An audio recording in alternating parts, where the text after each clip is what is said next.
नमस्कार। आपके अपने YouTube चैनल में आप सबका स्वागत है। आज हम आपके लिए संस्कृत व्याकरण का एक टॉपिक छंद प्रकरण लेकर आए हैं, जिसके अंतर्गत हम जो पहला जो छंद है अनुष्टुप छंद, उसके ऊपर चर्चा करेंगे।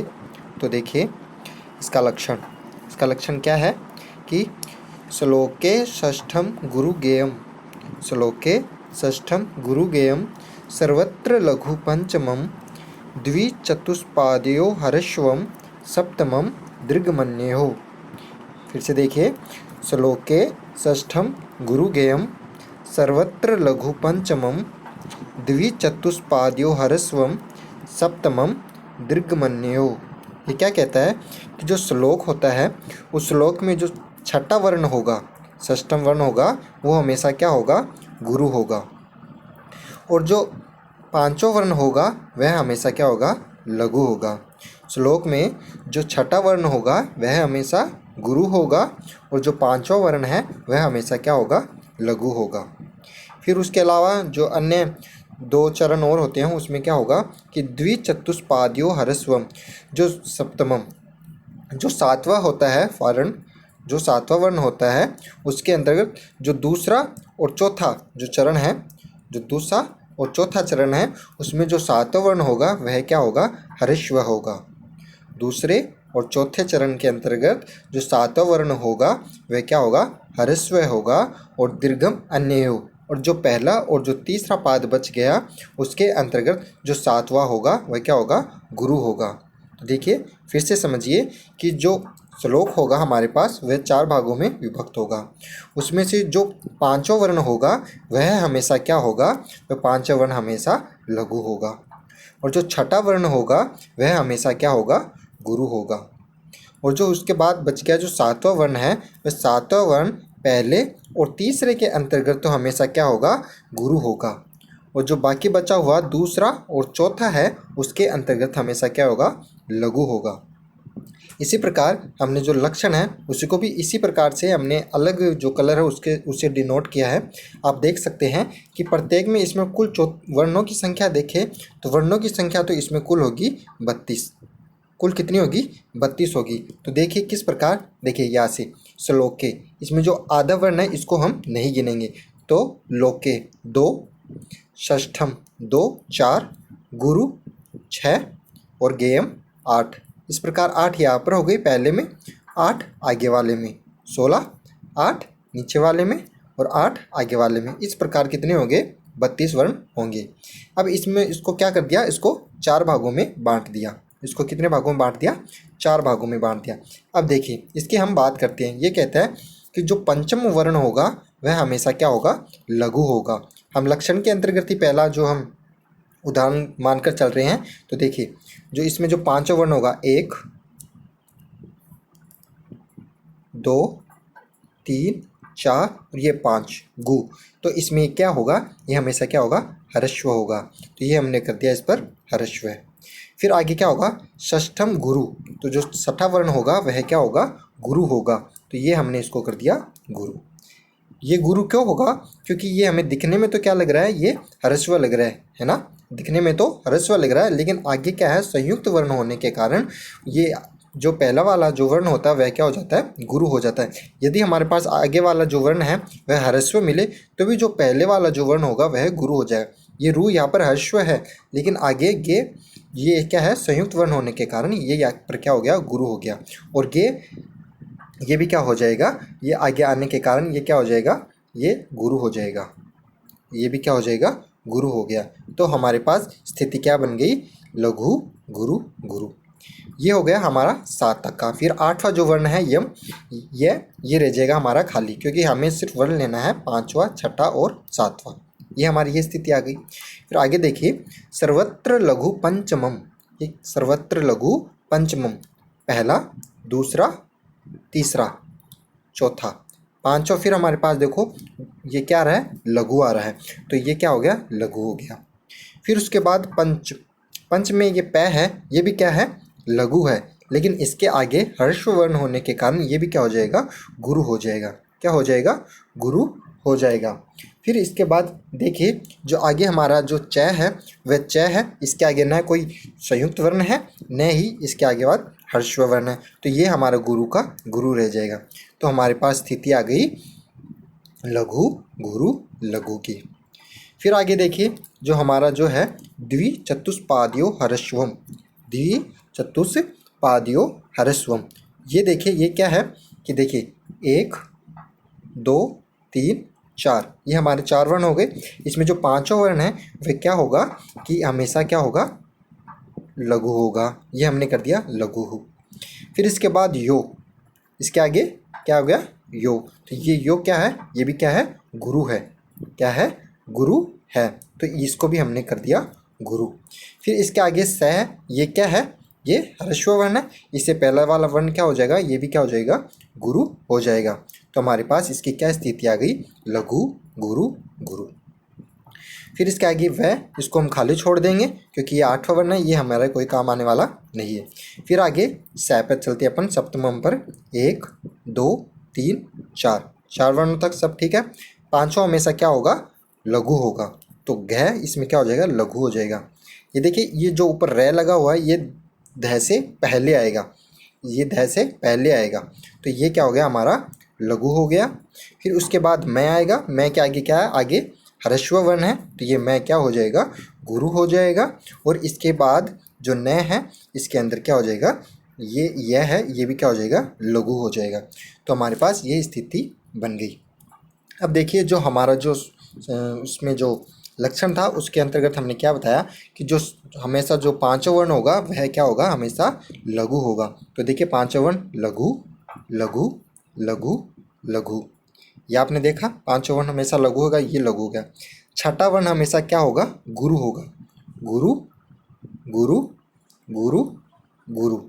फिर हमने पढ़ा कि जो पहला और तीसरा जो पाद है उसके अंतर्गत तो क्या होगा गुरु होगा, पहला पाद गुरु और ये तीसरा पाद गुरु। और जो बाकी बचा हुआ है जो दूसरा और चौथा उसमें क्या होगा ह्रस्व होगा या लघु होगा, तो इसमें लघु और लघु। ये हमारा क्या होगा पहला जो हमने लक्षण को उदाहरण के रूप में समझा।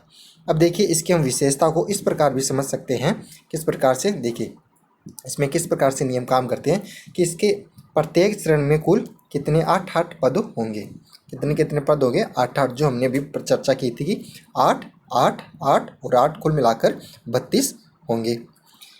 फिर इसके क्या होगा कि जो इसमें जो प्रत्येक चरण में जो दूसरा जो पंचम वर्ण है वह क्या होगा हमेशा लघु होगा, पंचम वर्ण क्या होगा लघु होगा। फिर उसके बाद हमने चर्चा की कि जो छठा वर्ण होगा वह हमेशा क्या होगा गुरु होगा, पंचम वर्ण तो क्या होगा लघु और छठा वर्ण क्या होगा गुरु होगा। फिर उसके बाद हमने चर्चा की जो सातवां जो वर्ण है वो पहले और तीसरे चरण में तो क्या होगा गुरु होगा, पहले और तीसरे चरण में तो क्या होगा गुरु होगा, लेकिन जो इसके बाद जो समान वर्ण है जो सम वर्ण है जो चौथा और दूसरा और चौथा उसमें क्या होगा लघु होगा, उसमें क्या होगा लघु होगा, दूसरे और चौथे में लघु होगा। और इसके अंत में जो क्या होती है यति होती है, यति मतलब इसका जो उच्चारण करने के बाद जो हमें थोड़ा सा विराम लेना होता है, जो रुकना होता है विश्राम लेना होता है, उसी को क्या होते हैं यति कहते हैं, वो क्या होती है अंत में होती है। तो इस प्रकार हम 2 एग्जाम्पल्स और लेकर आए हैं, उसके माध्यम से भी आप समझ सकते हैं। जो हमारे जो लौकिक साहित्य है उसका जो पहला उदाहरण है वह है माँ निषाद प्रतिष्ठा त्वं गमः शाश्वती समः यत् करोंच मिथुना देकम वदीहि काम मोहितम्। क्या कहता है माँ निषाद प्रतिष्ठा त्वं गमः शाश्वती समः यत् करोंच मिथुना देकम वदीहि काम मोहितम्।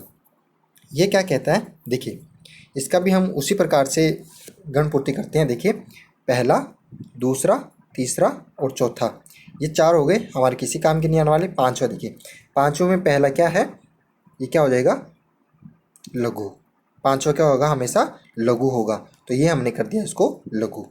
फिर छठा, इसलिए हमने पहले से ही इसको जो अलग कलर से डिनोट किया है, आप उस प्रकार से भी ध्यान रख सकते हैं। इसमें जो छठा वर्ण है वह हमेशा क्या होगा गुरु होगा, ती ह्रस्व है लेकिन इसके आगे श मूर्धन्य आधा है, तो ये भी क्या हो जाएगा गुरु हो जाएगा। फिर उसके बाद हमारे पास आ गया ठा, तो इसमें ये क्या हो जाएगा ये पहले से क्या है, दीर्घ है, तो इसको भी हम क्या कर देंगे, गुरु कर देंगे। फिर आगे आगे त्वम गमह शाश्वती समः, तो इसमें देखिए जो शा चतुर्थ वर्ण स्व, इसमें क्या हो जाएगा, ये वह के अंदर लघु ती ही, इसमें जो ती ही आगे विसर्ग लगा हुआ है, तो इसमें भी ये क्या हो जाएगा, गुरु हो जाएगा, ये गुरु। फिर आगे पास हमारा जो बच गया समः, समः के अंदर जो स है ये केवल स है, इसके आगे न कोई संयुक्त वर्ण है, न विसर्ग है, न आधा कोई व्यंजन है या स्वर है, किसी भी प्रकार का नहीं है, तो इसमें ये क्या हो गया, लघु हो गया। तो हमारे पास स्थिति क्या आ गई, सबसे पहले तो आ गई कि लघु गुरु गुरु, फिर आ गई लघु गुरु लघु, ये स्थिति आ गई। फिर आ गई यत्त करोंच मिथुना देकम वधी ही काम मोहितम, इसमें देखिए जो थू है इसके अंतर्गत भी क्या हो गया, लघु हो गया, और ना ये क्या हो गया, गुरु हो गया, और दे ये भी क्या हो गया, दे ये क्या है, गुरु है, तो ये भी क्या हो गया, गुरु हो गया। फिर उसके बाद काम मोहितम में देखिए मैं, ये कौन सा वर्ण है, पांचवा, तो ये क्या हो गया, ये भी हमारा लघु हो गया। फिर उसके बाद मो गुरु, फिर उसके बाद जो सातवां वर्ण है ही, ये हर्षव है, तो इसके आगे लग गया लघु। तो हमारे पास स्थिति क्या आ गई कि सबसे पहले आ गया लघु गुरु गुरु, फिर आ गया लघु गुरु लघु, फिर आ गया लघु गुरु गुरु, और फिर आ गया लघु गुरु गुरु। इस प्रकार हमारे पास वर्ण बन गया। पांचों वर्ण देखिए सभी में पांचों वर्ण लघु है, छठा वर्ण सभी के अंदर क्या है, गुरु है, एस गुरु गुरु गुरु, इसे हम एस से डिनोट कर सकते हैं इस प्रकार। फिर उसमें हमें पहला और तीसरे में, पहला ये वाला पहला, ये वाला पहला, ये वाला पहले में तीसरा, और ये तीसरे के अंदर दे, इसमें हमेशा क्या होगा, इसमें तो हमेशा गुरु होगा, और जो बाकी बचा हुआ है वह हमेशा क्या होगा, हर्षव होगा। इस प्रकार ये हमने समझ लिया। फिर आगे देखिए जो हमारा एक और जो उदाहरण बचा हुआ है वह देखिए, ये क्या कहता है, अयम निज है परोवेति गणना लघु चेतसाम उदार चरिता नाम तु वसुदेव कुटुंबकम। ये क्या कहता है, देखिए इसमें हमने पहले से अलग कलर से डिनोट किया हुआ है, जिसमें पांचों वर्ण है वह क्या है, ये जो पांचों वर्ण है ये तो हमारे पास है लघु, फिर उसके बाद है गुरु, फिर उसके बाद फिर से हमारे पास वे आ गया, ये भी आ गया गुरु, फिर गु, गु के अंदर ये गु छोटा है, तो ये क्या हो जाएगा, गुरु, क्षमा, इसके ये क्या हो जाएगा, लघु हो जाएगा। फिर इसके बाद चे, इसके अंतर्गत ये भी गुरु हो जाएगा, और तय इसके अंतर्गत ये भी क्या हो जाएगा, लघु हो जाएगा।